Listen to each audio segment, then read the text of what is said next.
listening to Big Picture You podcast series from VCG Studios. Good morning, afternoon, or night, everyone.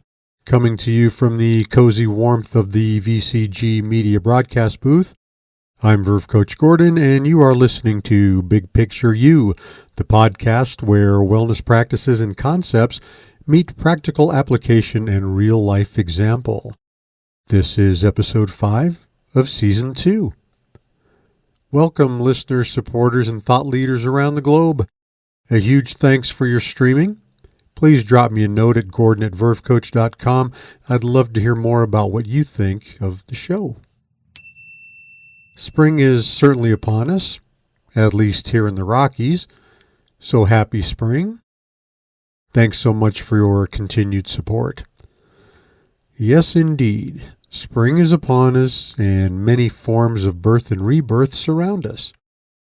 Much like the blossoming flowers, it is time to gain renewed growth, vigor, and beauty.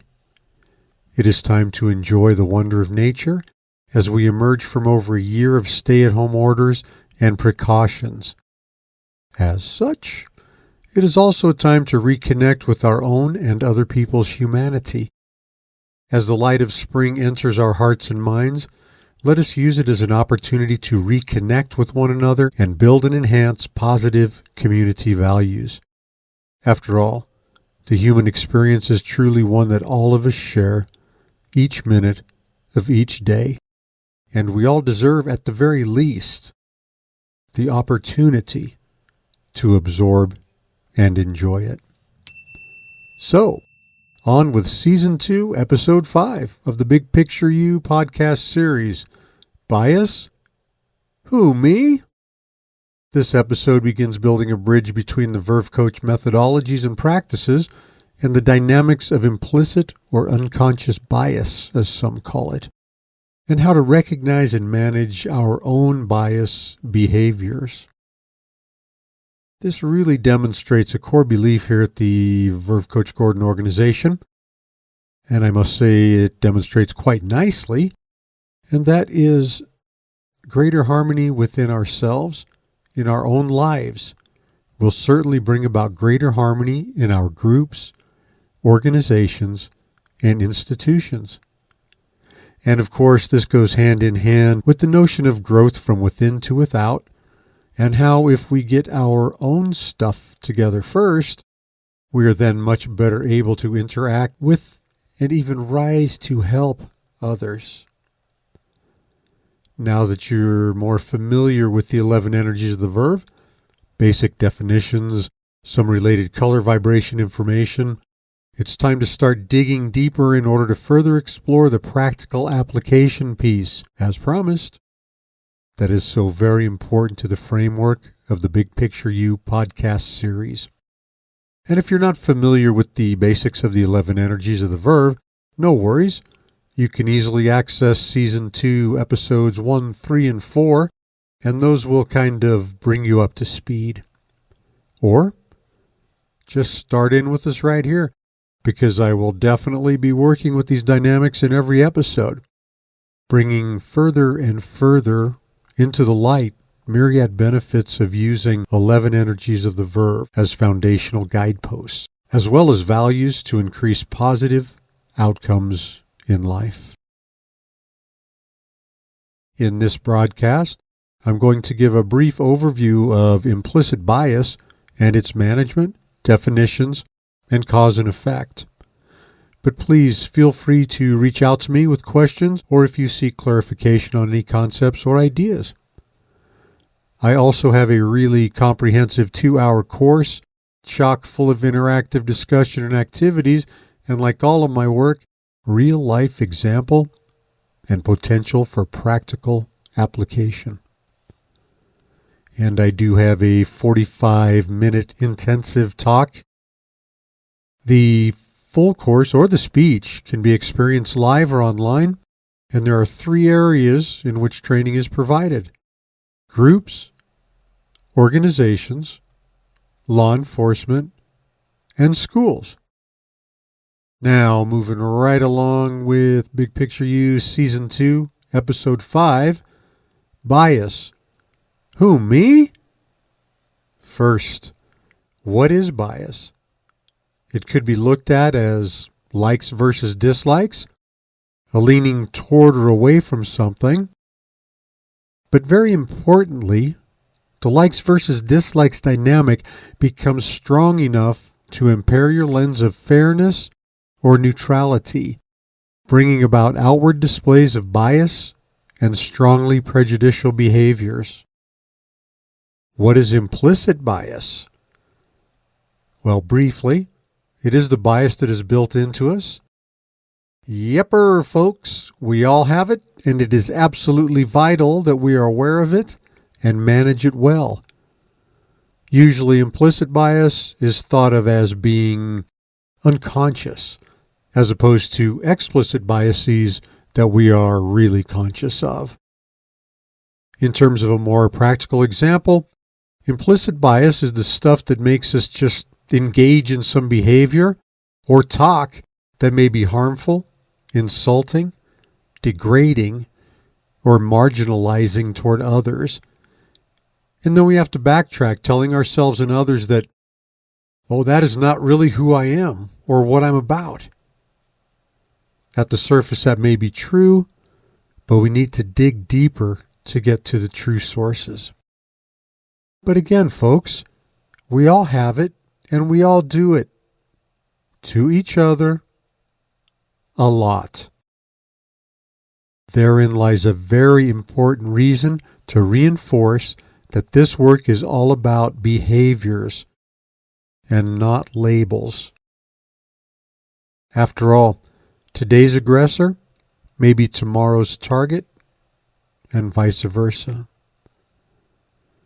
In an effort to kind of flesh out these concepts, Michael Brownstein over at the Stanford Encyclopedia of Philosophy said a while ago, there are several possibilities at work here. And that's referring to implicit bias within all of us. So what I'm going to do is read some quotes from Mr. Brownstein, furthering our conversation. Then I'll provide a follow-up tidbit for each one. Quote, agents, meaning us, might be unaware of the content of the representations. tidbit, So basically, what really is behind the things we are saying and doing. We've got to raise our awareness, people, by looking inside and making a strong effort to connect with difference and inclusion, our own and other people's. quote, Or they, meaning us, might be unaware of the source of their implicit biases or the effects those biases have on their behavior. tidbit, Again, this is why we must look inside to reveal those sources, and that is a big reason why I provide these discussions, sessions, and workshops in tandem with personal wellness products to work from the individual identity into the group identity, or from the micro to the macro. quote, Their, meaning our, implicit evaluations of a given target conflict with one another. tidbit, So, there is something living inside that may be contrary to the way you perceive your own identity. And I'm going to touch a little bit on conflicting identity components shortly, and I expand greatly on it within my full courses and talks. One more question. How do you think implicit bias affects our society? Well, basically it brings about biased behaviors that result in inequitable individual and societal practices, rules, and dynamics. This affects everything from our personal life to our professional life, as well as our organizations and institutions. By way of bringing about positive change, first within ourselves, leading to our organizations and institutions, we must come to recognize our own implicit bias behaviors and seek to reveal the many times deep-rooted sources. Ponder and reflect on our own identity, both individual and those of our groups, and the many components that compose them. A piece of this may be about conflicting identity components I mentioned earlier, those components that may seem contrary to one another and require super effective strategies for management. There's also a very solid physical factor in our brain physiology, whereby our brain creates shortcuts because we take in millions of times more data in any given moment than the human brain can process. These brain shortcuts cause us to miss certain information because the brain is creating generalizations that we can receive and act on much more easily. You know, many people face challenges with inclusion dynamics, with their own and with others. We all have likes and dislikes, but does this process impair our sense of fairness or our neutrality? So, let's circle back to the idea that everyone has implicit bias. No one is exempt. We may not like to admit it or enjoy when it rears its ugly head, but it's gonna, folks. In follow-up, please remember this has only been an overview of a much larger picture regarding implicit bias management. Now, the relationships with the 11 energies of the Verve that I associate with each episode's main content. And actually, this time, I invite you listeners to make your own connections between the energies and your own implicit bias. I believe there are direct connections to be realized for all 11. You can also see the list of the 11 energies on my website. If you email me, I'll send you a pocket-sized carrying card. Oh yeah, value-added services. Okay, here are the 11 energies of the Verve. Energy number 1, passion. Energy number 2, enthusiasm. Energy number 3, compassion. Energy number 4, openness. Energy number 5, sincerity. Energy number 6, truth. Energy number 7, self-value. Energy number 8, forgiveness. Energy number 9, sparkle. Energy number 10, courage. And energy of the Verve number 11, love. So there are the 11 energies of the Verve listed for you. I invite you to make connections between the 11 energies and managing your own implicit bias. Sincerely remembering all the time, folks, that this is all about your journey of growth from within to without, while fortifying the notion that greater harmony within ourselves, in our own lives, will certainly bring about greater harmony in our groups, organizations, and institutions. As mentioned earlier in this broadcast, I also have a really comprehensive 2-hour course with lots of interactive discussion and activities, real-life example, and huge potential for practical application. The course can be experienced live or online and is provided for groups and organizations, law enforcement, and schools. I also have a 45-minute talk that fleshes out greater details surrounding implicit bias and effective management of related behaviors. This talk features some Q&A and minor interactivity. And I have a course designed especially for law enforcement that I will be submitting soon for national certification. Very exciting stuff. You can find out more about my diversity work and implicit bias training, as well as my offerings for personal wellness and well-being at my website, or drop me a note at gordon@vervecoach.com. Alrighty now, here's the big picture takeaway for today's episode. Bottom line, we all harbor implicit bias, and those behaviors do indeed bubble up, most times when least expected and when it is least helpful. We all need to be vigilant of our own game, and while being very firm in our resolve to counter bias and prejudicial behaviors, we must at the same time regard some level of empathy and forgiveness toward ourselves and one another, as we truly strive to bring about our most fulfilling big picture you, big picture me, and big picture us.